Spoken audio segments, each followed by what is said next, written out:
nkila ko sallallahu alaihi wasallam ko nyin karole mu karoti mol hakilo kabo karo menna jongol la baro katika kata ala ya nyin karole kono nte kila la fita i kanen na baro cika nyaman ke ko ayen tarambe sundinne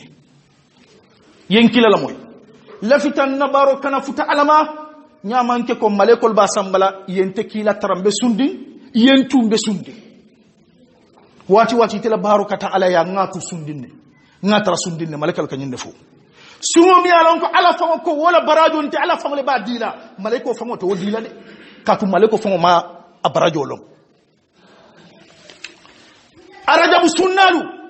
karo felenti nyila fita sumola arajabo yemen sun ala te barajo kilindi le nyila fita barajo la karo felenti lamero ke aisha yemen fo akon kila sallallahu alaihi wasallam karo men kanuta katankila kan nkile karo men kanu asa sun kari karo kola nyin karo lombe men kono te Sha'ban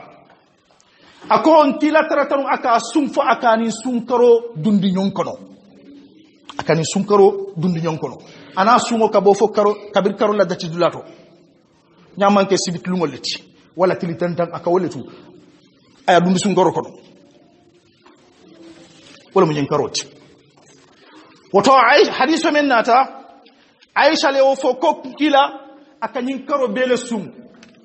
lonal ko ni Aisha ko kila ka karo be sum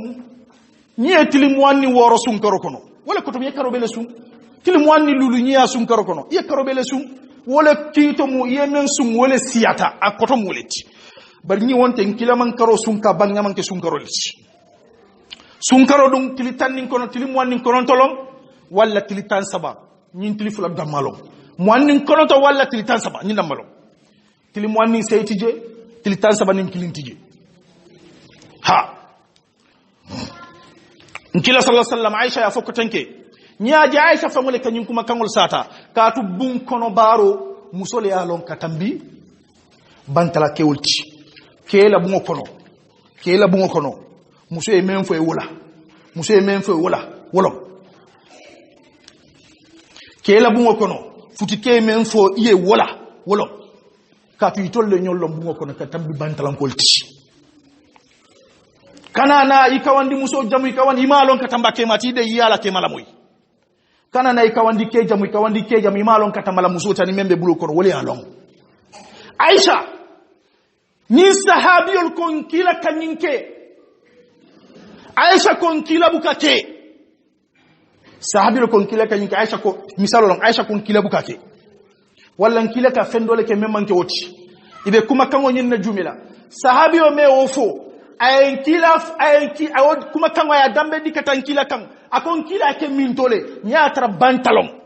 ni aya tra bantalon kila bi sahabio lebe banta Aisha nin kila bukatara ke lu fi banta woto ni sahabio ko kila ka nyinke banta woto sahabi la kuma kamole katambi katu kinkila la bantala nkolu ala bantala barolu ani sahabi le be nyombulu wala Aisha be bungole kono bari nyin Aisha ko bungo kono kila kanyinne ke sahabi do e o soki Aisha la kuma kamolo katu musole akema lo bungo kono nyaay fefe wolo yaje ala bato wala sabun kila la ala bato Kenya ala janaba kuo ala bato ala arakango nangamo ani ala nyin sumolu ni mukulloto ala batoleti bunkono kula moti wala sabu Aisha le ka wol sata ajama ba ay men fo ye wolon kana tambi wala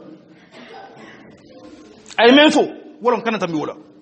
nkila ko Aisha ko radiyallahu anha akon kila aka sunne